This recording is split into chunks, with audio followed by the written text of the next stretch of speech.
You are my destiny.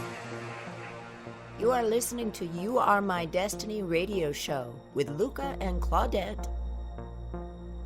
From dream to reality, unlocking your destiny within.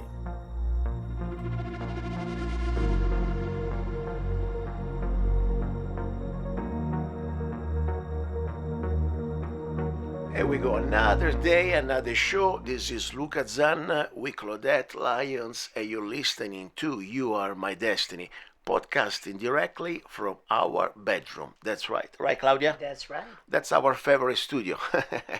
Believe it or not, we're doing a lot of things from our bedroom.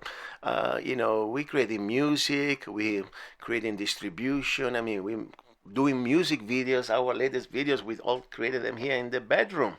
Well, actually, Luca, don't you have most of your songs coming through dreams? That's true. And top, I dream most of the time, and that's where the melody comes from. Yeah. So I think it's a special place. And today we're going to meet a special guy because I believe in life, at least this is speaking for myself, I learned that a lot of people that I met, or even better, I didn't meet, but I experienced through their music or through their books. So I was able to meet them in life after maybe 30 years, 40 years, but still.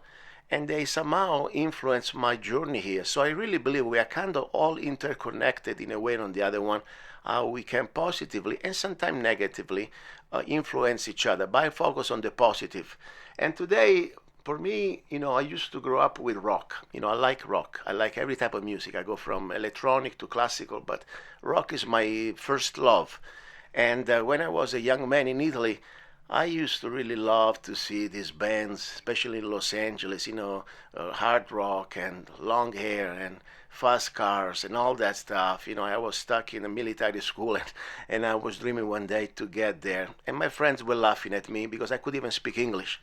And today, not only I'm here in America, living with you, Claudia, and creating our world, our music, but also I had the opportunity and the privilege to work with amazing musicians that for me were like kind of my, I don't want to call heroes because I don't have heroes, but my inspiration when I was growing up. And today, I'm really, really excited because I have a guy that, I'm so happy to have him, first of all, as a guest, and also just to experience it, to learn more about his past and what he's done.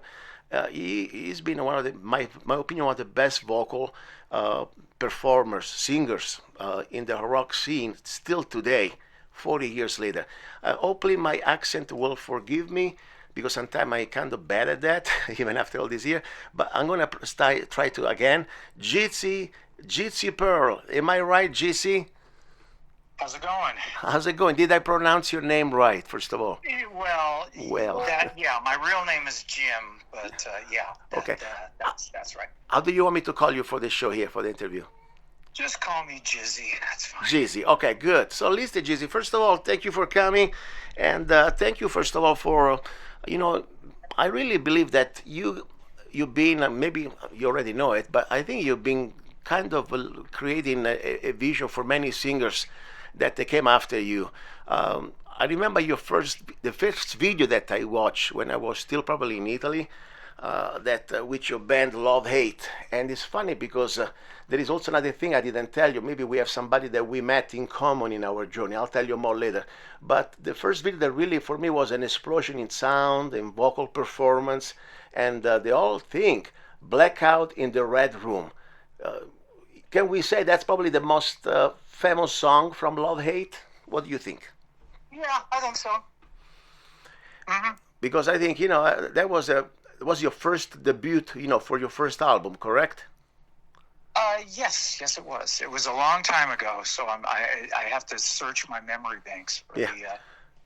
But, I follow your YouTube channel, by the way, and beside you as an artist, as a musician, what I really like about you, I want to be honest, your mindset, because many people complain. Many people like always to find an excuse, somebody else's fault. Many people also let themselves go. Instead, I've been following you for a while, especially since now we are working together. I like the way, first of all, your mind works and also your discipline. and the way also you, besides being, you're a rock star. You've been doing rock for all these years, but also you're a professional that keep a balance between, let's say, talent, creativity, but also discipline. Is it true that you don't drink anymore? I mean, you're very health conscious of what I can see. Also, the way you are. You're not a kid anymore. Tell me more. I am not a kid anymore. No, you are correct. I just felt, getting sober wasn't a situation. Some people have to get sober because they have a problem. You know what I mean? And it's a good thing. They go to a program and stuff like that. But for me, I just got tired of the drinking and just kind of stopped. And I found that by not drinking, that it improved everything, my health, my energy, and my voice. So it was great. And it's really true, Claudia. By the way, I think I showed it to you. I watched a video of you with Rudy just a couple of years ago. I mean, I was impressed. Was live on YouTube, playing your favorite song. At least the song that I just mentioned, and you sounding live exactly like from the record. And there's a lot of high notes. I mean, it's a powerful song. Blackout in the Red Box. I mean, that was great. I mean, you did performance live very, very amazing. I must be honest. Well, I take the YouTube seriously because of everyone's got a camera basically at the concerts, and when the phones, it's just important that you have your best gig every night, because it'll go up on YouTube, and a bad gig lives forever. So you gotta take care of yourself. Listen, before we're gonna ask you a couple of questions, why don't we do this? Let's see. Introduce yourself. From a human point, from professional point. If you had to say, somebody never heard you before, maybe a young kid, somebody that grew up the last 20 years, and he didn't grow up with my generation, your generation. Who is Jizzy? Who are you? Well,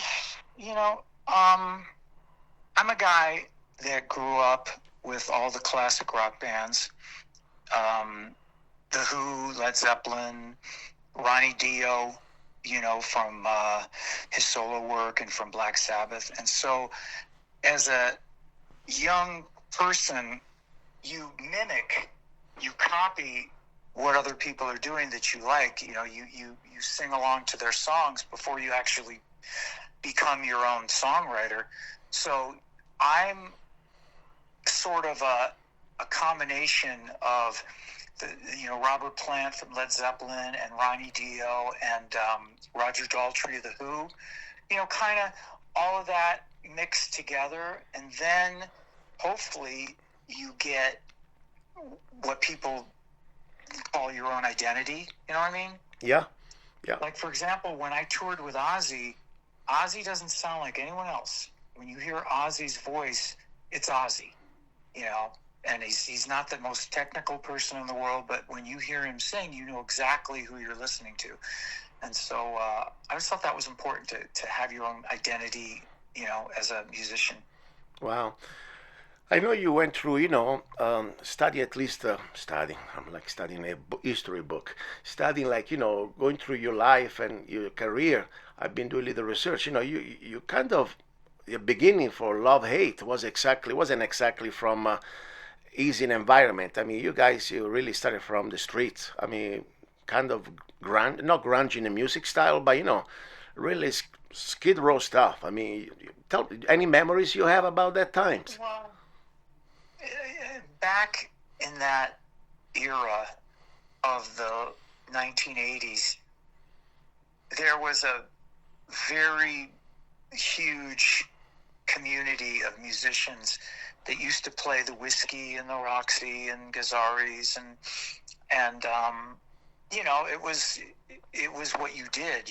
Everyone wanted to get what Motley Crue had, and so it was your full-time job, and nobody had any money. Everybody lived 5 people to an apartment, and you'd go out every night and you'd network for your band, and and you hope to get the record companies there, and you'd hope to get a record deal, and obviously it really never really happened that many times, but we did the same thing. We went through that same boot camp, and we luckily, got a record deal out of it, so that was great. Yeah, and I saw that. Also, you had a lot of great concerts opportunity. Claudia, probably this is something a little more, I'm more into this type of music. Claudia grew up with different music, but I'm sure she has some questions. Any question for Jizzy? Yes, I do. I have a question about when you are going out onto that stage to perform. I like what you were saying about how you have to make every show the best show. So, first of all, what is that like? That 3-minute countdown for you, like what's going through your mind, and has that moment changed or evolved for you since the beginning when you were going out? No, it's the same. It's now I do it without the booze. Yeah. Yeah. It's what it's like. I have a good analogy. When you see Mike Tyson walking down, going to the ring, he has that look on his face. He has that determination. He's got that stare on his face that he's ready to kick ass. Yep. And he's in that zone of having to be Mike Tyson. He's got to be Mike Tyson. He's got to win. And that's kind of how I look at it before a gig. Whatever, there's nervousness. There's always, emotions and stuff like that, but I go into it like Mike Tyson would go into a prize fight, kind of ready to duke it out, and you get yourself into that zone, and then when you come out on stage, you're that larger than life person that people kind of expect. You know what I mean? They don't want to see Joe Schmo come out on stage. Right. They want to see somebody larger than life, somebody that's gonna, be the head cheerleader. So that's kind of what I do. That's awesome. Well, that's very true, and I see that attitude. I don't know you in person yet. I know we're gonna work together soon, but already just following you, I always take time and pride to learn more about the people I work with, and listening to you and following you on YouTube and Instagram. I really like the way you are, in a way, as a professional too. Because people can be very artistically gifted, and that's great, but not everybody can be gifted at the same time, can be professional. That's what I notice. And in this world, I think, especially if you want to go the long run, you got to have both. And in my opinion, you have them both excellently, because you understand your body is your gift, your voice is your gift, and you made choices also that keep your gift longer than many other people don't have it anymore. Honestly, you look younger than many other people of your age. Especially in this world that they eat terrible, they don't take care of themselves. So any type of special things you have, I don't know, diet or. Well, I mean, I've been doing the keto for a few years, not strict religious. Because some people do it, kind of extreme dieting, I think. But I just think that the horrors of sugar and a lot of this stuff, that the garbage food every day. Yeah.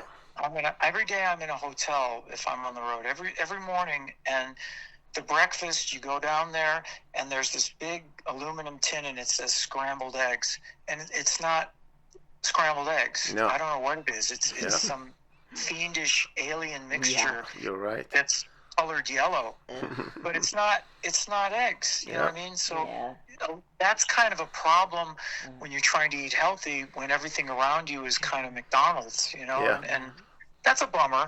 But you just got to do your best, and you got to try and eat right.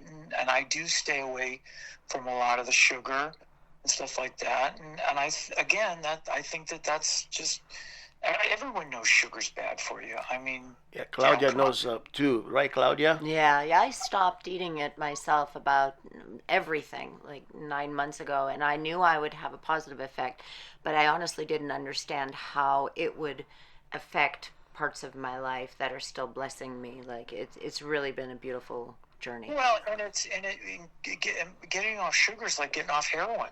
Yeah, That's true. that's You so know what I true. mean? Because That's true. it does something. It hits those receptors Yes, in your brain, those pleasure receptors, absolutely. and trust me. I mean, I've had my share of all things sugary and sweet and wonderful, you know. But I just feel like the older you get, you gotta start thinking about, you know, limiting. I mean, even Keith Richards quit smoking. You know what I mean? And he's like a cockroach. That guy's, you know what I mean? Keith He's never gonna Richards. die. Wow, that's So true. you know, that's kind of how I feel. It's not.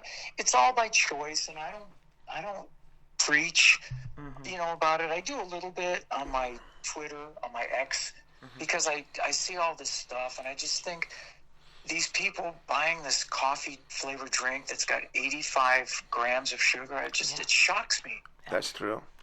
It shocks me. I mean, it's just, you know. But you know what I Come on, like, man. Jizzy, about you? You know, that's exactly your attitude that you don't preach, but you lead just by example, you know, because people, and I think that should be the role of everyone. Nobody should be a preacher. You know, we do what we do, we do what we believe. And then, of course, if the results, people appreciate it, maybe they can be interested. And I really like the way, you know, for me, the way when I start to rediscover your persona. I remember you last time I really follow you when I was let me tell you exactly last time I saw your photo. In Italy, when I was a kid, you know, I was listening to your music. And then, of course, I had a couple of your songs that was one of the best for me for vocal performances, energy. But then I didn't tell you, I don't know if you maybe remember, when I came to America in 1998, I landed in Los Angeles and I was living for a few months in Studio City, exactly on Tahanga Avenue. And I was living, you know, my past life in Italy. When I was in Italy, I used to be a music publisher.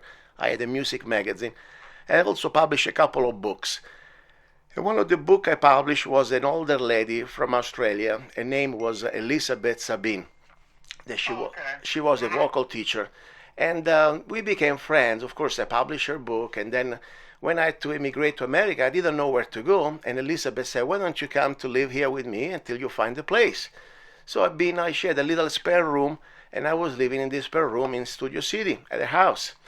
And Wow, that's strange. That's 6 degrees of Luca. yep, that's why I'm saying I know we were getting closer in this life. I believe nothing happens by accident because when I was there, I was her assistant. I was helping her out, you know, I was bringing the dog out, you know, stuff like that, answering to the phone with my terrible English. But beside that, I was always in so much excitement when I see the people that she worked with. And I saw a photo of you there. And I remember that there was a love-hate photo, and I said, wow, this is the band I used to really like when I was in Italy. And I said, wow, so cool. And then, you know, funny now, 1998, almost 28 years later, I'm here with you talking on the phone and working together. Yeah, a funny story is that when I went to her for a few lessons, I had no money, and sure, she was $25 a half hour, which seems like nothing, but that was a lot of money when you're a kid and you have no money. You know what I mean? Scraping together $25 for a vocal lesson. And I had a couple of vocal lessons, and I remember coming to her house one day, and I knocked on the door, and someone else had just finished their lesson and was coming out as I was coming in. And he had blonde hair, and I looked at him, he looked at me, and he left, and she looks at me and she shakes her head. She goes, that guy has absolutely no talent. And it was Vince Neil from Motley Crue. Wow. Oh my God, this is so amazing, the story you told me. I didn't know that. Well, That's fun. but Wow. you know, it's funny. Around the house, a lot of people have been walking around, and I feel honored that somehow indirectly I was there too. And today we are here talking. You know, let's think about 1998 October. I land, and now we are in August, July 2026. I mean, it's pretty amazing. I think this is not an accident. So Well, tell me. yeah, go ahead, go ahead. No, go ahead, go ahead. No, I'm just saying it's hard to have longevity in this business. I mean, I watched one of your videos where you were talking about how nobody buys records anymore, and it's that aspect of the business is gone. You know, the big royalty checks are gone. I mean, a lot of the stuff that used to, people used to be able to buy houses with when they were musicians are all gone now. And so people don't want to make new music because people don't buy it. I mean, it's this vicious circle. And so you have to grow with the times, and you have to adapt to the heart, to what comes. And it's not easy sometimes, because as a musician, you resent the fact that you're going to spend all this time and money on it and make a record, and you're really proud of it, and no one cares. I mean, as far as the general public, it's a bummer sometimes. But what do you do? Yeah, I think you're right. Things have changed, but I still believe that we can find new ways to make money that before was more kind of the official way was, you make a record, you sell the record. That was great. Don't get me wrong. Even, of course, you need to watch what type of contract you get with the record label. But at the same time, that was the main product that people used to make your living. And then, of course, you have concerts. Today, probably you have concerts, but there are also other ways that if we can adapt and overcome this change, we can still create revenues. Before, to get a distribution, you need to have a physical distribution. That was it. Today, if you have the knowledge and the good songs, of course, you can distribute your music in a different way throughout the world without any more of the approval of a big major like used to be. So, of course, you need to make billions of streamings compared to maybe selling 1 million of copies. But at the same time, if you don't need to give the cut to the record label, you can still make something. And of course, live, like you're doing, still there. But what is the new thing that you like about the new millennium in the music business, if there is any? God, I guess I like the fact that there are guys out there still playing. You know what I mean? And still going through the motions of playing live. And even though as you get older, it gets, tougher and more exhausting and stuff. But I like the old school guys out there that still want to get out in front of an audience and play and have that experience with musician and audience, and because that's never changed, and it hopefully until we're holograms, I hope that it continues. But that's one thing, is playing live to people and getting that interaction and seeing their eyes light up when you play a song that they like. I mean, all that stuff is still fresh, you know what I mean, and it still means something. That's kind of the only that's really, I mean, there's a lot of bad stuff that's going on, but I like that that's still there, and if you choose to do it. Well, that's true. I believe that's true. The live music is still there. The good thing today, you can do, of course, in front of people, but also you can also get creative, and you can broadcast to the world from your studio if you want to, and that can be another way also to create revenues. Now, Claudia, any questions you have? I do, yeah, because that was such a powerful thing that you just stated. And so I guess what I'm doing is just saying that, like, that connection live, the audience and their experience with the musician has not changed. In a way, it's almost timeless. Yes. Yeah, that's powerful. It's kind of the only thing that we have left. Right. That's true. I mean, as musicians, I mean, there's no big royalty checks. Streaming is tough, as you say. It's you got to really have a lot. You got to really have a large number of streams to to sort of, make money. To And compensate. it's just, and AI creeping right up next to you, and there's other things as well. So I mean, but that's kind of the only thing that we have left, and I enjoy it. Even when I'm tired, or even when I'm kind of salty about anything, I still like to be able to get up on stage, and it's always a very positive experience, That's true.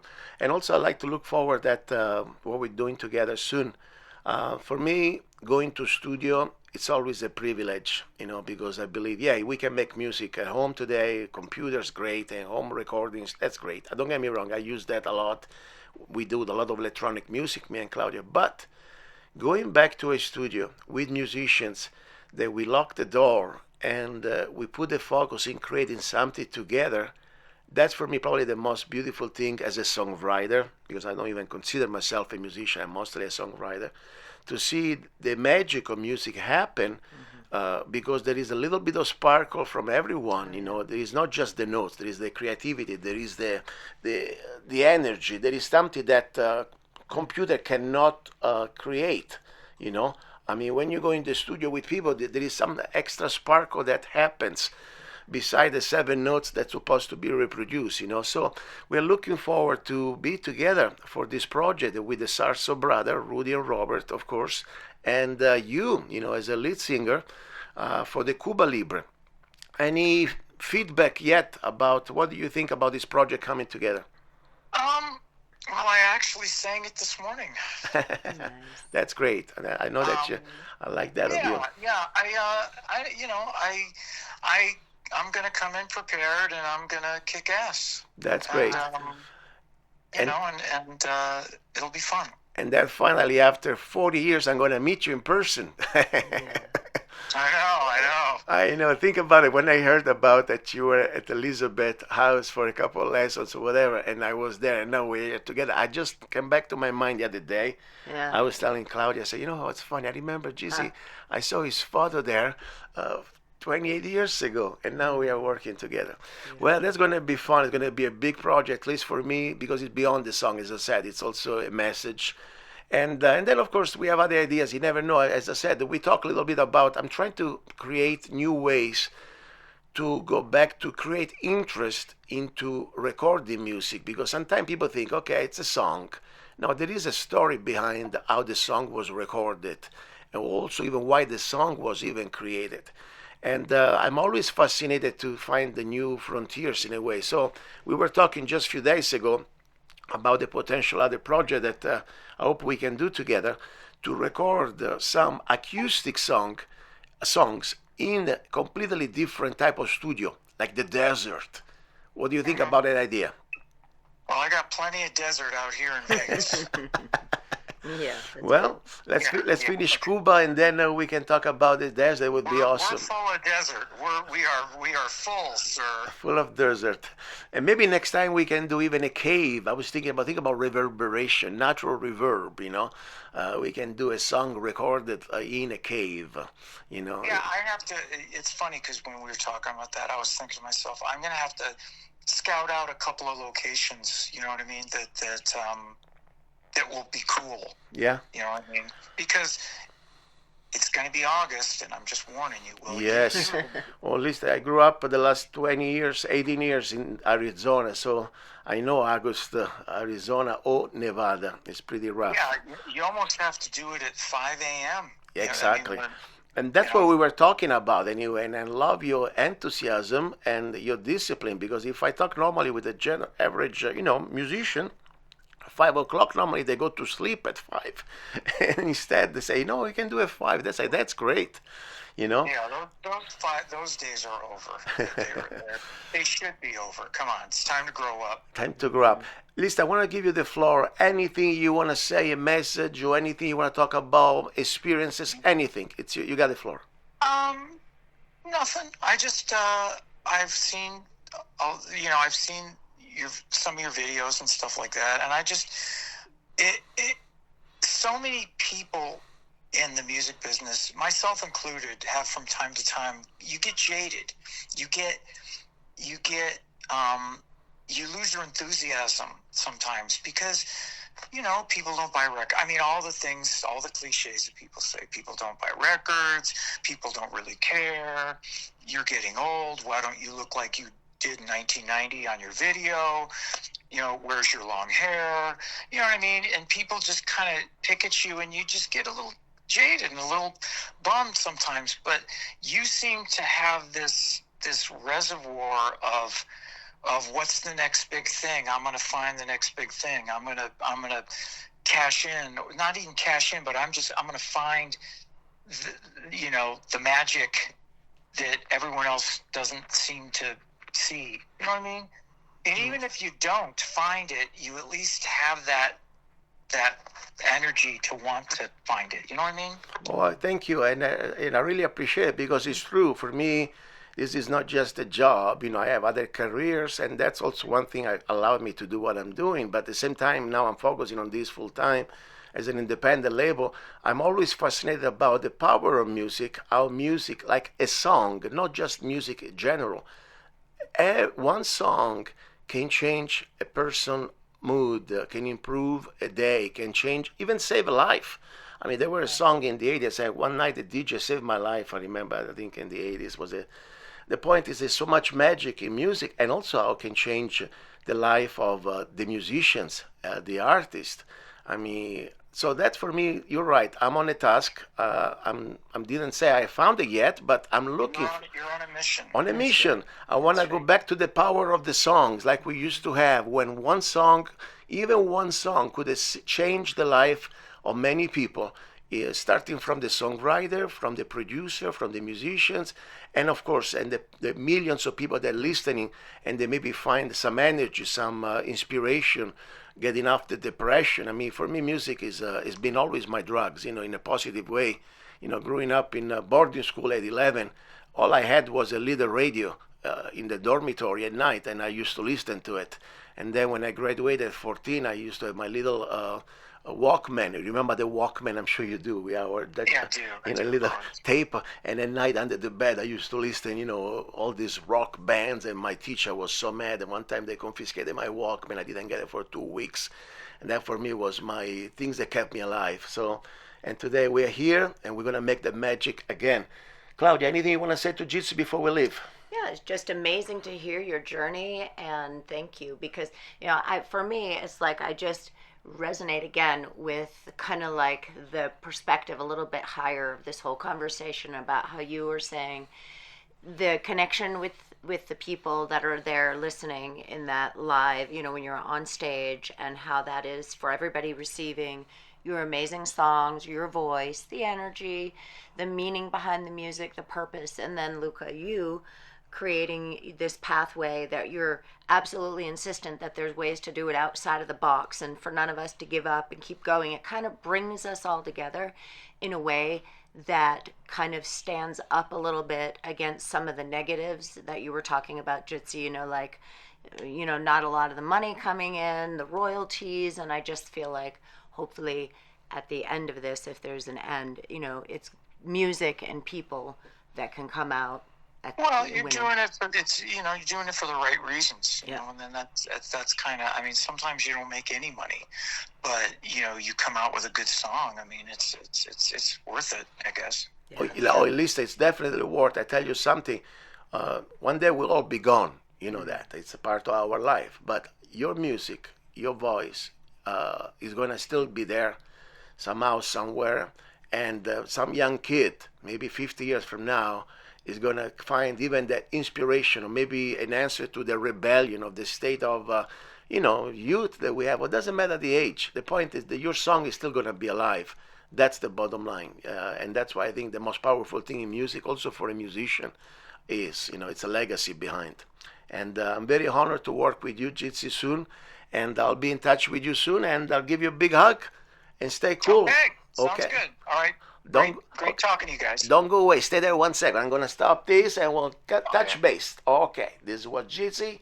And don't go away, guys. Stay there. Zanna Records, Global Radio. Welcome back to the show. This is Luca Zanna with Claudette Lyons. You're listening to You Are My Destiny radio show. Claudette, what a beautiful, for me at least, I really enjoy talking to Jizzy, because I look at the destiny how it worked out. I was in Italy playing bass with my brother, and I was listening to some of his music with other great singers at the time, or rock bands coming from Los Angeles. And then I meet Elizabeth Sabine with my magazine, and I have the opportunity to land in Los Angeles. And when I came there, I see his photo, Jizzy photo, Love Hate. At the time was still very, a band going around. Even was 1998, but still, still fresh. And now we are here with him, working together, and we're going to go in studio together in a few days. Yeah, his story was very inspiring, and there's a couple of things I enjoyed about what he was sharing. Number one, he keeps doing it, and I love that he said every single show has to be your best show. I love that zeal. And number two, I also noticed that he was saying something complimenting you, Luca, about how basically it's easy sometimes for people to get a little jaded. Yeah. Or to go through these transitions. That right now music is definitely right there, right? And how you've been inspiring kind of this new culture of being positive and seeing a way through. So that's amazing. No, I find it very humbly. I'm very grateful for, not because I'm looking for anybody telling me what I'm doing right, but I appreciate the words coming from him, especially because he's somebody who's been doing that way more than I've been doing it. And it's true, why are we doing music? There are many other things you can make money probably faster and better and maybe more, risky than music. You can even sell, simple things like peanuts, and you can make money with peanuts. But what I like about music is, first of all, music what really gives to people, what gives to me, but also what can give to people, but also the opportunity, the music stays there even after you're gone. It becomes like a legacy. And I still believe that different ways to make a living with music and make not just a living, making an opportunity in life to enjoy life. And so it's just about finding these new ways, movies, synchronizations, even streaming. I understand that you need billions of views, but everything is possible at the end if we find the right technique, and more important, if we have the right songs. So I appreciate what GC said, and I'm going to be working hard to make it happen all the way. So now back to us, Claudia. We have a lot of things we do beside Luca and Claudette, of course. We have live concerts streaming from our bedroom that's coming back. We have a new song that we're going to record the music video. But let's talk about the things we've done recently. For example, the video that we created together with Memoirs, Je t'aime, remixed by André Murario. Tell me about that. That was fun. Listen, all of the videos that we've been able to create are like a passage in time, and the essence of what has come through has been beyond planning. I mean, we put the effort in to show up somewhere and utilize the places we're going. For example, we went to Nashville and we met Joseph Wooten and his amazing wife, Stephanie. Had an incredible time with You Are My Destiny remix, right? And also did the video there. But we knew, like we always do, whenever we take the time to travel, get up super early. It's not about sleeping in or getting a ton of rest. It's about work and efficiency. And so we got up early, didn't we? Yeah. And we started shooting another video. And we never really know exactly what we're going to get. But I'll tell you what, it is proof. Now we've been doing this for 3.5 years. When you put the effort in and you have intention, and then you allow yourself to flow and adapt with what the reality will show you, whether it's a circumstance like the tornadoes on the train on the way to Nashville. We literally had to go on a new trail, a new track. Yeah. But what you come out with is beyond what you thought you were going to get. Is that true? That's true. Mm-hmm. We follow the flow and we adapt, and we always find positive things, even things sometimes seems like a little difficult. I mean, I can't believe a better partner like you to share this adventure, because this is not something for everybody can do. Let me tell you, I mean, what we did is beyond music. Mm-hmm. It's a human journey that also shows that, you need to be healthy and strong, but also with the right mindset. Absolutely. For example, let me tell you something before I continue, because it's going to have a little break in a few seconds. 33 hours of train and then 10 hours of drive at night, surrounded by thunderstorm and tornado. That was an amazing experience. Absolutely. Don't go away. Stay there. You are listening to Zanna Records Global Radio. You're listening to Zanna Records Global Radio. Zanna Records Global Radio. To Zanna Records Global Radio. Here we are. We're back. Claudia, before we continue, I need to do something here. I want to give you a kiss. Mwah. I want to tell you something. I don't know anyone in this world that I was able to do the things we've done together in a way beyond music. Even just, think about all the things we've done in this short time. I mean, this journey, getting up, I think we didn't sleep at all. When we went to Flagstaff, it was 2 o'clock in the morning. Yeah. We slept maybe 2 hours. And then we jump in this magic train at 3:40 in the morning, traveling for 34 hours or so, and then the tornadoes, and then the drive at night. I mean, that's beyond a music project or anything that could be a project. It's a journey. It's a human experience. And I want to say I'm so grateful I'm doing it with you. You too, Luca. 100%. Mwah. It's a rare experience. I think what we have found is that it's a place to develop our character and who we want to be and choose to be, who we get to be. And I feel like for us, it's compressed. It says, here's your vision and here's your goal. Here's a little bit of time. You get to do it. Now, remember that you don't make big drama out of little things. You find a way through everything. And I feel like that's been a solution for us because we work together, but we're also in romantic relationships. So we've learned to adapt and be flexible to a lot of things that a lot of people may stumble over. And so I hope we're hopeful and helpful to others that it is possible. That's true. That's true. Let's talk briefly about the retreat coming, please. Yeah, and this is going to be a good one, you guys. So Sedona is like maybe in the top 5 of places in the world, a bucket list, they say. It's kind of known as an energetic vortex, or to some spiritual mecca, where you can come, and a lot of people have experienced even some healing here, and that's a very nice thing in our world, I believe. Also a great place to manifest, and it's just simply beautiful. Maybe that's what it is. It's like a living piece of art. It's gorgeous. Red rocks, iron, copper, limestone, crystal quartz, and it's beautiful, Luca. So we're going to have this retreat, fall equinox, and it's all about how to transform our lives so we have a higher quality, higher health, and we enjoy our time here while we're able to move and create. That's going to be beautiful, and I would like to remind everyone who's interested to check it out. Go to the website, sedonaequinoxretreat.com, and it's limited to only 10 people around the world. That's it, because we have limited space, and we don't want to have a group that we can now enjoy experiencing and practicing the techniques like on mass scale. It's going to be a one-on-one experience pretty much. And it's this September. This is the fall equinox. So it's the 21st to the 24th, all-inclusive, beautiful estate. We invite you to come, and this is being put on by Royal Leo LLC. Amazing. So we're going to leave you now. We have 2 options, and Claudia, I would like to give you the choice. 2 songs, Memoirs remix, or we have Live With No Regrets by Danny Saber. Which one would you like to play? Okay, let's go ahead and share the memoirs this time. Beautiful. That is also the latest video we just did.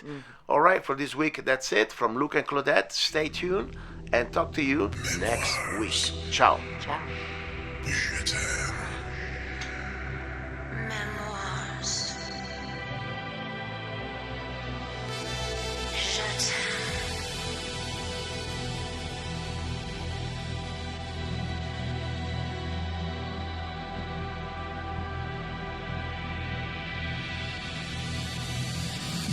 I stand at the edge of memory, where yesterday fades into tomorrow. Your name, a whisper on my skin, whisper. Memoirs. We are not the beginning, we are not an end. We are the moment between eternity, forever. Memoirs.